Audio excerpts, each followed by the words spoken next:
sim optimals, some projection, and then it has a negative weight on average adjusted ownership. So basically, lineups that have a higher ownership are being taxed more, are being hurt more, and lineups with a lower ownership are being hurt less. So this helps you to get different from the field by accounting for ownership. If we come over here to this Sim Diversity 9 build that I ran, and really quickly, if you guys ever want to rename your builds, all you have to do is just click this little pencil icon and give it a new name, whatever makes sense to you here. But getting back to the video, if we come over to this lineup, we will see that there is no Sim Optimals summary statistic. Therefore, we cannot use that as part of a grading metric. So if we go over to this MMA default Saber score here, click on the eye icon, we're going to see that the three variables here are sum projection, 99th percentile, and then the negative weight on average adjusted ownership. So no Sim Optimals variable in this metric. Instead, we are using the 99th percentile of the lineup.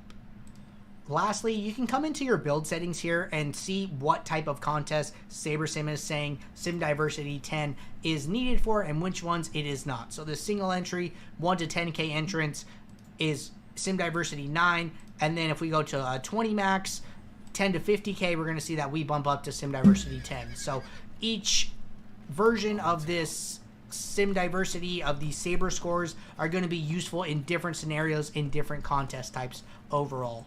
Before we get out of here, I feel like I've mentioned average adjusted ownership a couple times throughout this video. I'm not going to break down what that is here, but if you're looking for more information on that, there's going to be a link to a support video in the description of this video. And as always, if you guys have any questions about anything we covered today, you can always reach us at support@sabersim.com. Thank you.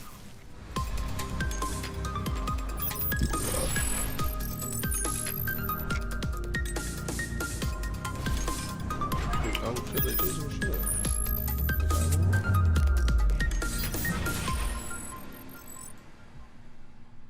Always.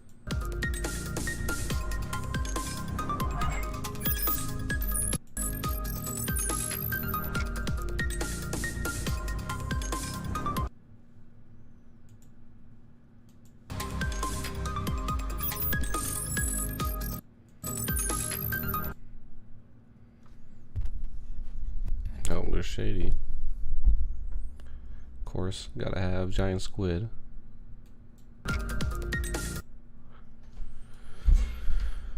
Crafty left.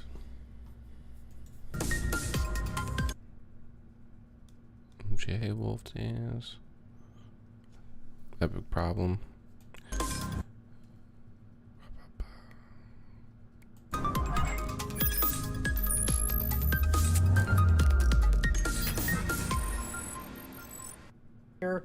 Just had the MLB Home Run shit. Derby yesterday with Vlad Jr. taking it down. Got the MLB All-Star game today. Should be a fun one as always. And then looking ahead, you know, we still got League of Legends going on. We still got Wimbledon. And then we have PGA teeing off on Thursday here. So it should be a fun couple days here with no baseball, playing some of these more niche sports. But for those of you who are new here, welcome. My name is Andrew.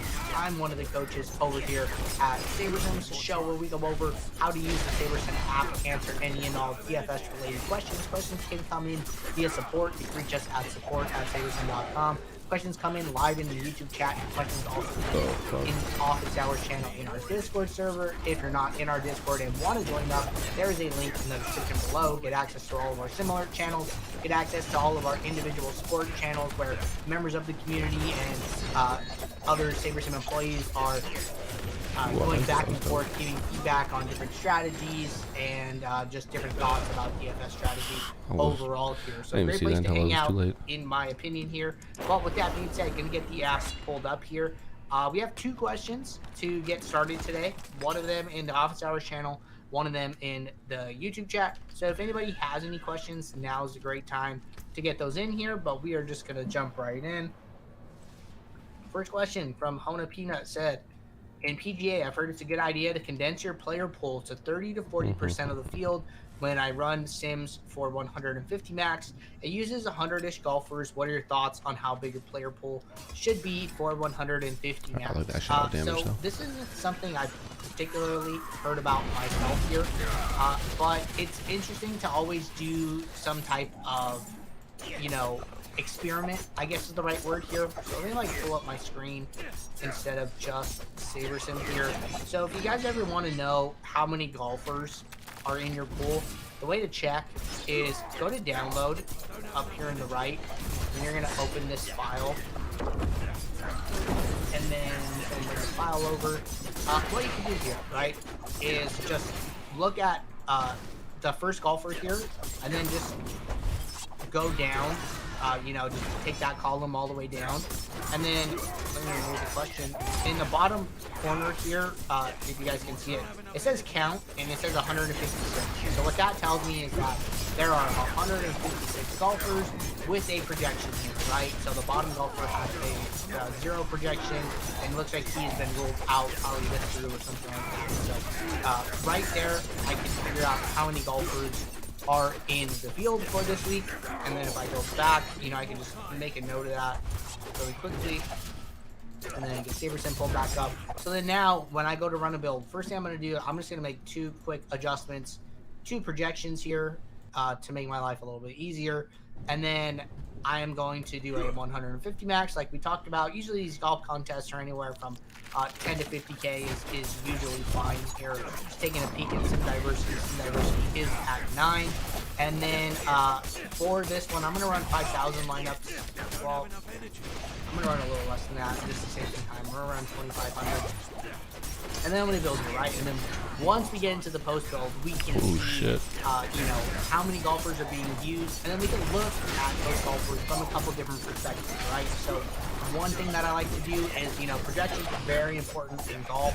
So we can just sort by projection and then see what is the lowest projected golfer that we're getting, how much of this golfer are we getting, how much pool exposure do we have to these particular golfers, right? So I like to let SaberSim give me the players that it wants, and then I get to determine, okay, am I actually comfortable with these plays or not? And then what I can do is, if it's giving me, you know, too many players below a certain threshold that I am not comfortable with, I can go back to the home screen, make some adjustments, add some filters, add rules if I need to, and then run a new build, right? So kind of just trying to get a feel for what SaberSim wants to do on this slate in this initial build.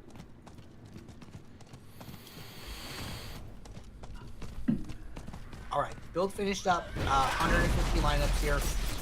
Right off the bat, we have 54 golfers in our pool with a mini unique of 1 here, right? So this is actually, you know, right about 30% of the field here, right? At 156 golfers, so it's about 52 golfers is 1/3 here. So we're right in that 30 to 40% range with 54 golfers here. So it kind of falls right into that window that you talked about here, and this is without me knowing this, you know, heuristic. This is just SaberSim in and of itself giving me these lineups, right? So second thing that I want to do here is like, okay, you know, I'm right within this range, but you know, what is our lowest projected golfer, right? And the easiest way to do that, you know, just looking at our top 150 lineups, is sort by projection descending here. And then we're just going to scroll down, and then we're just going to see where this last person comes in at. So it doesn't look like we have anybody below 45, nobody below 50. So our first golfer that we have exposure to, our lowest projected golfer, is projected for 51.91 points in one of our 150 lineups, projected ownership of less than 2%. And then this golfer shows up 3% in our pool lineups here. So out of our entire 2,500 lineups, this golfer is showing up about 3% of the time here. Frankly, I'm okay with this, right? You know, decent pool exposure at 3%. We're getting 1 lineup. I think it's okay. You know, basically, like, we're kind of taking a shot on this golfer. He showed up in very few sims here, but enough to warrant 1 lineup in the top 150. I'm okay with that, right? Similarly, the next lowest projected golfer at 52.73 in 2% of our 150 and 2% of our pool, right? So I think that, you know, with some of the adjustments we made when we released Sim Diversity, this was previously named Sim Variance here, and it worked a little bit differently. So with the new, you know, logic behind the Sim Diversity slider, in the builder. I think that it does a great job of not giving you too many low projected plays and giving you them at a rate where they can, you know, make an impact but not sink your lineup, right? So I'm okay with all these plays that I'm seeing down here at the bottom, and I wouldn't be too aggressive with removing any of them, etc. here.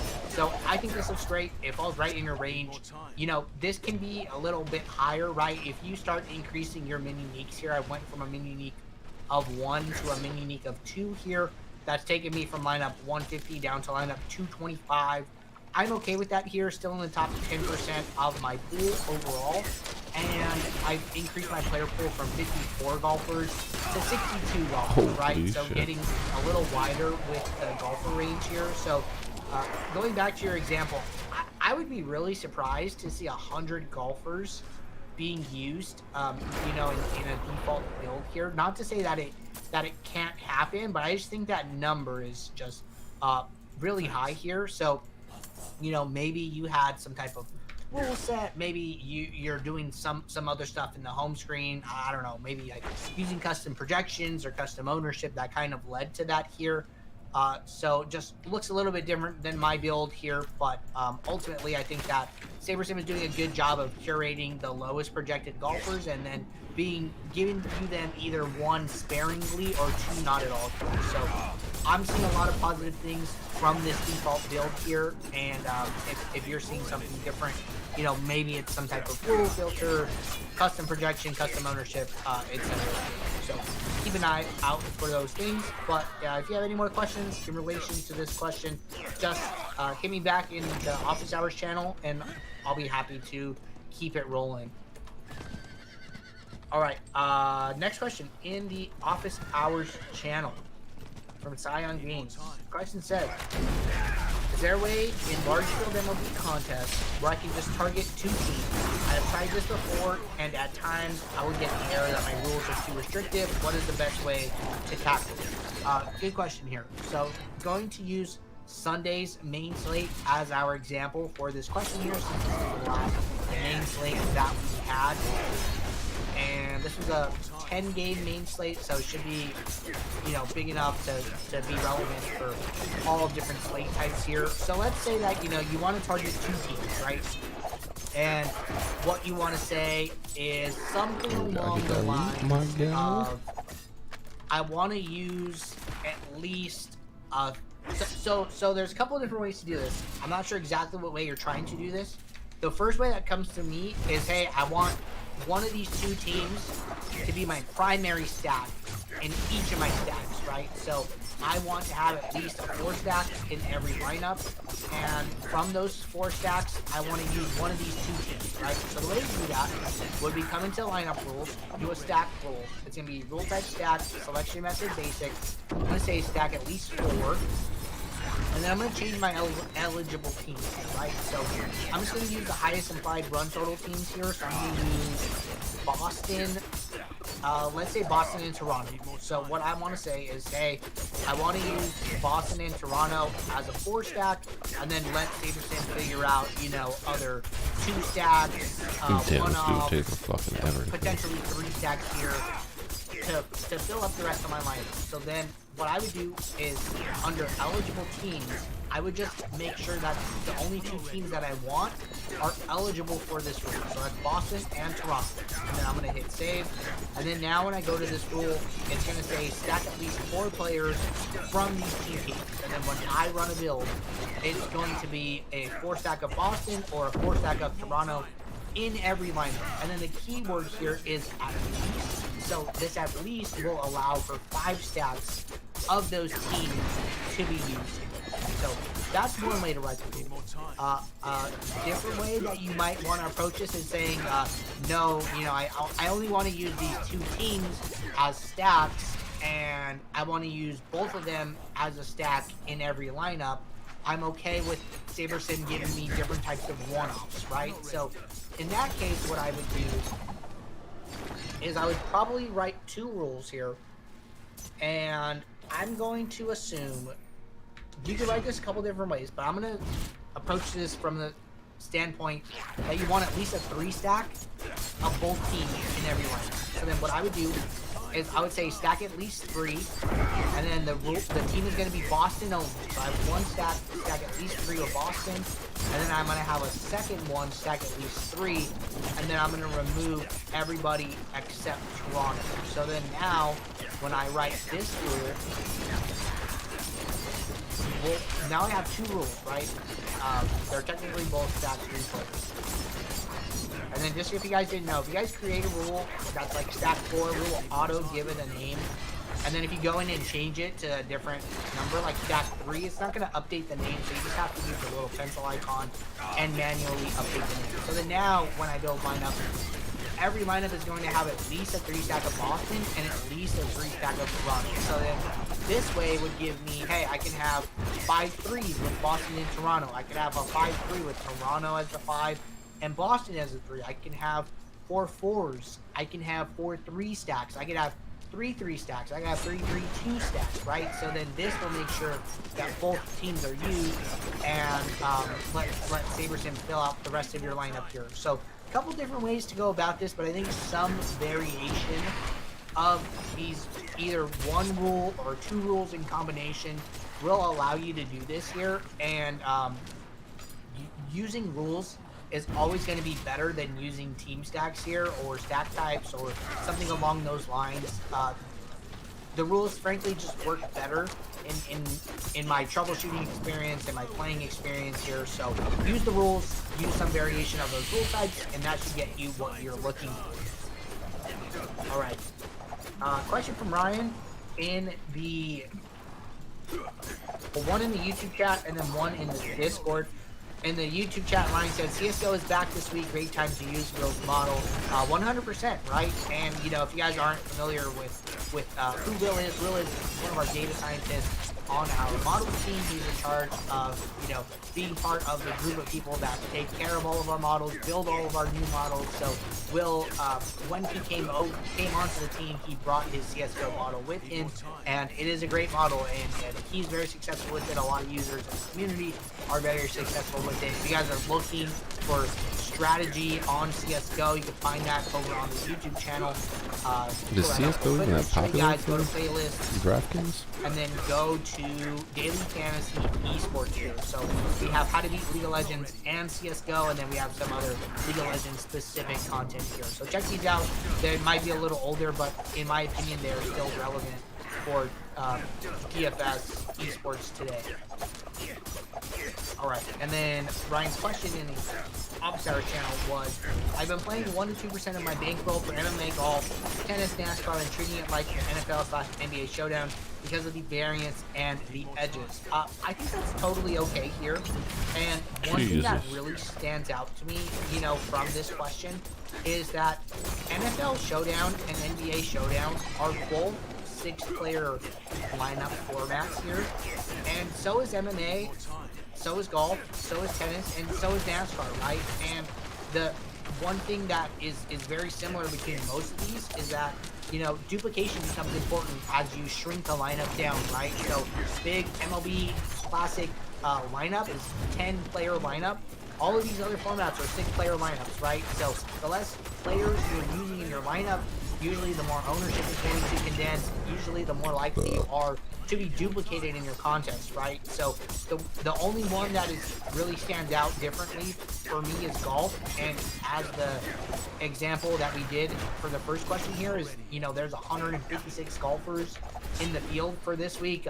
That's usually pretty normal for any week here. You know, MMA is 30 fighters, NASCAR is 40 drivers, tennis depends on the number of matches on the day. There might be around 30 tennis players, right? So a lot smaller player pools for some of these other sports that you mentioned. So I think it's totally fine to treat some of these other sports that you're naming here like you would a NFL or NBA showdown. So I think that approach is great. I think keeping your bankroll allocation a little bit smaller for some of these sports is also a good thing, especially as you are, you know, kind of diving into them for the first time. I think a mistake that a lot of people make is like, hey, you know, I'm playing 5% of my bankroll on MLB, but I've been playing MLB DFS for 3 years and I'm very in tune with it. I want to go try a new sport. Let me go put 5% of my bankroll on tennis. Like, I do not think that is a good strategy. So I think as a rule of thumb here, anytime you're trying a new sport, lower that bankroll allocation, right? I think 1 to 2% is great. That's even lower than, the 2.5%, which is the bottom end of our DFS profit plan content selection framework there, right? That 2.5 to 5%. I think it's okay to go, hey, I'm going to go 1 to 2% until I kind of get a feel for this new sport and start to understand it more, start to understand more of what it takes to win in this new DFS contest here, right? So I think that's great advice, Ryan, for anybody listening. All right, we are all caught up with questions at the moment here. If anybody has any questions that they want to get in, now is a great time to get any last questions in here. But while we wait, I want to remind you guys, if you guys are not playing over on OwnersBox, I would highly recommend taking advantage of our DFS partnership with them. We were the first major optimizer to support OwnersBox contests. They're a smaller up-and-coming DFS site here, and at the moment, a lot of the contests are over, like you can find contests where they're paying you to play. Your $5 entry becomes worth $6 because not enough people enter the contests. And secondly, you can find no-rate contests, reduced-rate contests. The user base is generally softer than what you're going to find on DraftKings, FanDuel, or Yahoo. And when you sign up and use promo code SABRE or SaberSim, one, you can get a $500 deposit bonus, and two, we will track your entry fees for you, and you can earn 3 months of SaberSim just by playing on the site and nothing else. Each time you hit one of our entry fee thresholds, we will reach out to you, let you know you have earned a free month of SaberSim here. If you cash in, we will reset your tracking to 0 and you will automatically start earning towards your next free month. There is no limit on the amount of credit that you can earn while this promotion lasts. So take advantage of it while you can here. All right, just a little feedback here. Sion Gaten said, thanks so much, Andrew. That helps so much. Keep up the great work. Thank you. I was happy I was able to understand your question correctly. It's sometimes hard to take a question and know exactly what your process looks like here. So glad I was able to hit that one on the head for you, or out of the park here for you. But until tomorrow, everybody, take care. Good luck in your contest. If you guys are thinking about DFS, playing DFS, any sport, doesn't matter. If you guys have a question, drop it in the Office Hours channel here. Let it sit there until tomorrow. Gets us a steady queue of questions to get started with for our next show. But until then, I will see you all. Thanks. Bye.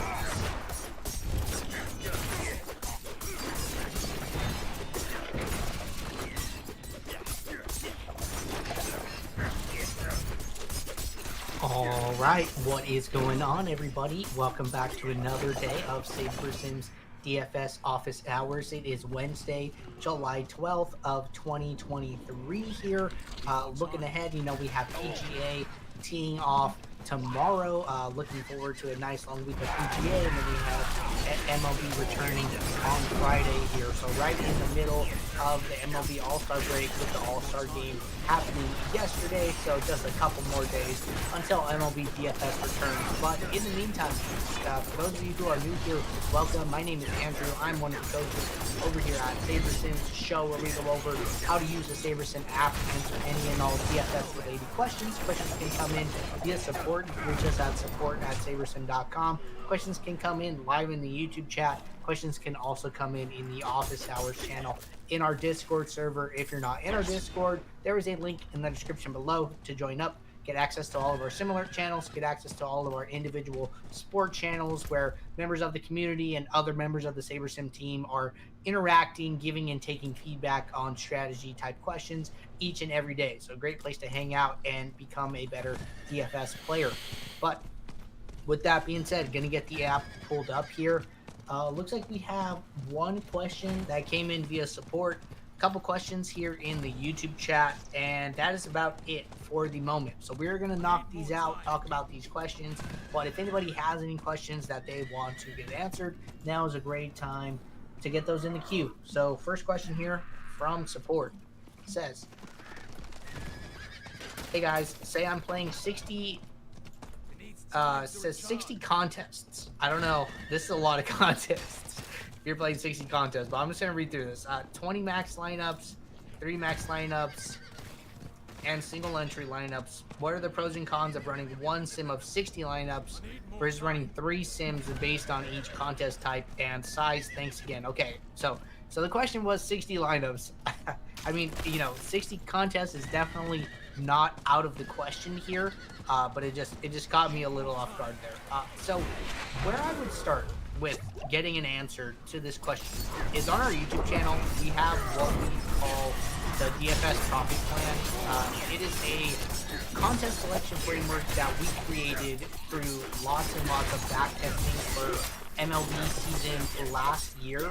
If you want to learn more, this 17-minute video, Start Winning More with our DFS profit plan, is the too long didn't read version of the entire series, which was our first Behind the Sims series. So we released this Behind the Sims playlist. It's a look behind the curtain. It is, what we are doing behind the scenes, the conversations we are having that leads to some of these shorter videos. We wanted to give people a little peek into what we're doing here. So these first 5 episodes, Behind the Sims contest selection series here, is how we created the DFS profit plan. So if you're interested into a deep dive, want some content to consume maybe during this all-star break, I would suggest checking that out and you can learn more. But the DFS profit plan, basically what we figured out was that the best way to smooth out your variance over time and continue to grow your bankroll is by splitting up your contest selection, or I'm sorry, splitting up your contest selection into 2 distinct groups. Your single entries and your 3 maxes, and then your 20 max and your 150 maxes. And then from there, you're going to allocate about 25 to 50% of your nightly bankroll allocation to the single entries and 3 maxes, and then 50 to 75% of your nightly bankroll allocation to your 20 max and 150 maxes. And we're suggesting that you use about 2.5% to 5% of your bankroll on a night-to-night basis here for any correlated set of slates, right? So from there, what you can do is have 2 builds, one for your single entry and 3 maxes, and then a second build for your 20 max and 150 maxes. And then we go back to Saber Sims. The way I like to show this is that if you come, I'm going to go use MLB for instance here, and then just going to go back to Sunday's main slate. So I think that this is a good visualization as to why it's okay to break it up into those 2 groups here. Is because let's say that I'm playing a single entry, usually like 100 to 1,000 entrants is pretty normal for a single entry for MLB contest here. My sliders, my correlation is at 8, my sim diversity is at 5 here. If I go to 3 max for the same contest size here, my sliders don't change. So in our back testing, we found that, these are the best slider settings for bulk entry limited contests here. And then if I go to my 20 max, this is probably closer to, I think, 10 to 50K is fine here. Correlation 10, sim diversity 7. If I go to 150 max, same size entrance, correlation 10, sim diversity 8 here. So in this scenario, our sim diversity changed by 1 tick. Correlation is already at its highest value here. So from 20 max to 150 max, very small slider change. From single entry to 3 max, almost, or actually it was no change here, right? But then if I were to compare the sliders from the single entry and 3 max to the 20 max, 150 max, it's actually a much bigger change here, right? We were at correlation 8, sim diversity 5. Now we are at correlation 10, sim diversity 8 for the 20 max, 150 max. So the slider settings from the 2 groups is very different, but within the group, the single entry 3 max is the same in that scenario, and the 20 max, 150 max is very, very close. So that is why it is okay to break it up into these 2 groups to go along with the DFS profit plan. But in my opinion, I think that this is probably best practice is to do 2 builds. That does shrink it down from build for each type of entry type, right? So 1 build for 20 max, 1 build for 3 max, 1 build for 150 max, 1 build for single entry, right? We're shrinking it down to just 2 builds here. But to answer your question, you did say what are the pros and cons of running one sim on 16 lineups. So I would say that, you know, if you wanted to combine it all together, right, I'd say the pro is that you have this one set of lineups here that you're managing. It makes it a lot easier to manage. I think that really comes into play during NBA season here, right? So with NBA season, a lot of late scratches, a lot of lineups being released very close to lock or to game time, so you have to swap really quickly, and having one set of lineups to manage makes it a lot easier, right? So if you have multiple sets of builds to manage here, you're going to have to run multiple late swaps. That's going to take time. You might not be able to get all of them done in time, right? So sometimes news breaks so late, you're going to have to run it all together and in one late swap anyways, right? So that's for NBA. For MLB, I think it's okay to do 2 builds here. You have ample time.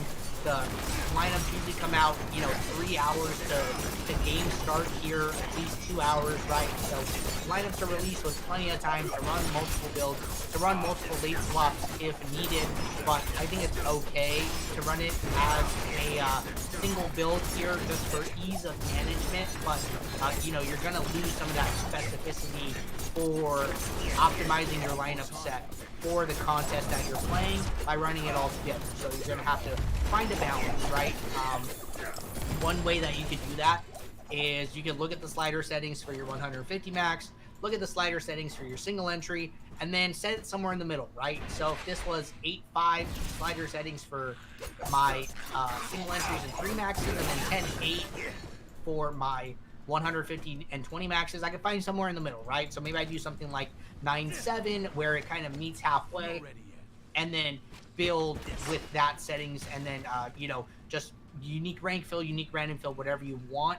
Another option here is to say, you know, a lineup that comes in 5th in my 150 max might come in 1st in my single entry, right? But it's much less likely that the lineup that comes in 1st in your single entry will be high enough points to also come in 1st in your 150 max, right? So in this case, I'm okay with using the highest slider settings possible for the biggest contest that you have, and then using this to fill all of your contests, including your single entries and 3 maxes.